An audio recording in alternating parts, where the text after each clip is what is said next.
Hello மக்களே, welcome to Delhi talks. எல்லாருக்கும் happy morning. First of all promo content எல்லாமே இன்றைக்கி எபிசோட்லேயே ஓவர் ஆகிடுச்சு. அது வரைக்கும் ரொம்ப ஹாப்பி. ஸோ என்னதான் இது வந்து ஃபங்க்ஷன் மோட், செலப்ரேஷன் மோட்னு மகாநதி ஃபேன்ஸ் எல்லாருக்கும் ஒரு ஹாப்பினஸ் இருந்தாலுமே ஒரு குட்டி பயம் உள்ள திக்கு திக்குன்னு ஓடிக்கிட்டே இருந்துச்சு. சாரதம்மா என்னெல்லாம் பண்ண போகிறாங்களோ நம்ம விஜயா அப்படின்னு சொல்லி. பட் இருந்தாலும் நம்ம சாந்தி அத்தையோடைய என்ட்ரினால நம்ம எல்லாருக்கும் மனசுக்கு வந்து கொஞ்சம் ஆறுதல் இருந்துச்சு. கண்டிப்பாக அவங்களால வந்துட்டு சாரதம்மா வந்து வாயை அடைச்சிப்பாங்க அப்படின்னு சொல்லி. பட் இன்னைக்கு எபிசோடில் கொஞ்சம் ஃபன்னியாகவும் மூவ் பண்ணியிருந்தாங்க. அடுத்தது என்ன அப்படின்ற மாதிரி நமக்கு வந்து ஒரு எக்ஸைட்மெண்ட்டையுமே க்ரியேட் பண்ணியிருந்தாங்க. பிகாஸ் நம்ம மாமா அண்ட் மாமி அவங்களுடைய அந்த டைலாகு, கான்வர்சேஷன், இவர் ஏன் சீரி எடுத்துகிட்டு வராரு, அப்படியே உங்கள் ரெண்டு பேரும் சொந்தக்காரங்க போலவே அப்படின்னு சொல்லிட்டு எல்லாத்துக்கும் இப்படி ஷாக் ஆகிட்டே பார்த்துட்டு இருந்தாங்க. அதெல்லாம் வந்து கொஞ்சம் சிரிக்கிற மாதிரி அழகாக தான் இருந்துச்சு. நம்ம அத்தைக்கிட்ட குமரன் வந்து எல்லா உண்மையுமே சொல்லலை. காவேரி வந்து பிரிஞ்சு, அதாவது அவங்க புருஷனை விட்டு பிரிஞ்சு இங்கே கோச்சிட்டு வந்திருக்கான்ற மாதிரி சொல்கிறாங்க. அது மட்டும் இல்லாமல் அவங்க பிரிஞ்சிருக்கிறதுக்கு நான் தான் காரணம் அப்படின்ற உண்மையும் வந்து சொல்லியிருக்காரு. பட் என்ன நடந்துச்சு அப்படின்றத இன்னும் எக்ஸாக்டாக சொல்லலை.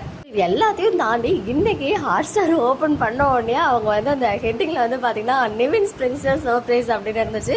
ஸோ நிவினுடைய அன்எக்ஸ்பெக்டட் அரைவல் அப்படின்னு சொல்லி அதனால எல்லாரும் ஸ்டன்னாக இருந்தாங்கன்னு அந்த ஹாட் ஸ்டார் டிஸ்கிரிப்ஷன். அப்போ வந்து ஹாட் ஸ்டாரில் இந்த மாதிரி நேம் சேஞ்ச் ஆகும். அது நம்ம மகாநதி மட்டும் இல்லை, நிறைய சீரியலுக்கு அப்படி ஆகும். அவங்களே வந்து சம்டைம்ஸ் கன்ஃபியூஷனில் அப்படி பண்ணிவிடுவாங்க போல். பட் எனிவேஸ் இவ்வளோ பெரிய தப்பை இனிமேல் பண்ணாதீங்க அப்படின்னு நம்மளுமே ரெக்வஸ்ட் வச்சுக்கலாம். அது வந்து நிவின் இல்லை, நம்மளுடைய விஜய்.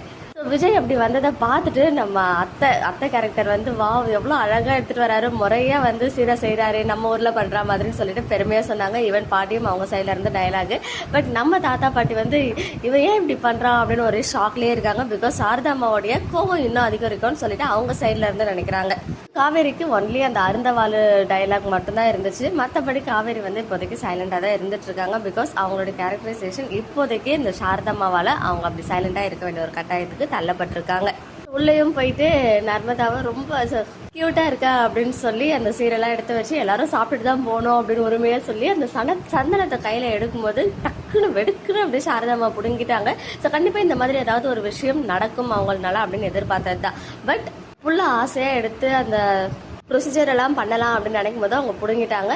இதை பார்த்துட்டு குமரனோட அம்மாவுக்குமே செம்ம ஷாக்கு. ஃபர்ஸ்ட் ஆஃப் ஆல் ஏன் அவங்கள வாங்கன்னு கூப்பிடல அப்படின்னு சொல்லிட்டு சொன்னாங்க. ஸோ யாராக இருந்தாலும் வாங்கன்னு சொல்லணும் இல்லையா, என்ன பிரச்சனையாக இருந்தாலும் அது கூடவா சொல்ல மாட்டா அப்படின்னு சொல்லிட்டு அவங்க கேட்டது.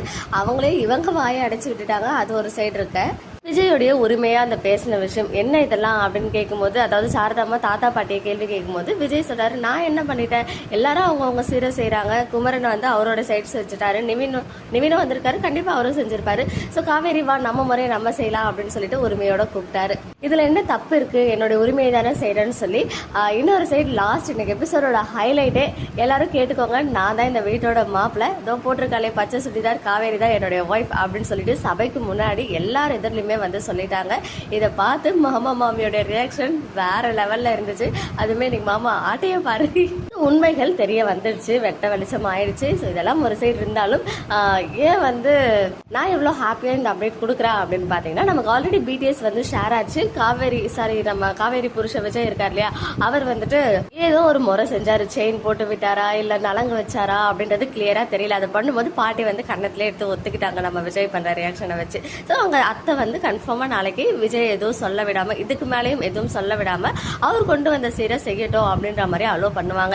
ஏன்னா சாரதாம்மா இவ்வளோ பெரிய ஃபங்க்ஷன் நடக்கும்போது அவங்க சைடில் ஏதாவது இந்த மாதிரி ஒரு டைலாக்ஸ்லாம் வரும் அப்படின்னு நான் எதிர்பார்த்தது தான். ஸோ அந்த மாதிரி வந்தாச்சு. இதையும் தாண்டி பெருசாக ஹர்ட் பண்ண மாட்டாங்க. பிகாஸ் நாளைக்கு வந்து காவேரியோட புருஷன், காவேரி தான் என்னோட ஒய்ஃப் அப்படின்னு சொல்லிடுறாரு இல்லையா, அதோட கண்டினியூவேஷன் வரப்போகுது. கண்டிப்பாக சாந்தியத்தை மூலமாக அவங்களுடைய வாயை அடைச்சி அதுக்கப்புறம் விஜய் செய்ய வேண்டிய ப்ரொசீஜர்ஸ்லாம் செய்வார். ஸோ இதுக்கு மேலேயும் ஹர்ட் ஆனால் நம்மளால தாங்கிக்கவே முடியாது. ஸோ டீம் வந்து ஏதாவது பார்த்து செஞ்சுருப்பாங்கன்னு தான் நான் நம்புகிறேன்.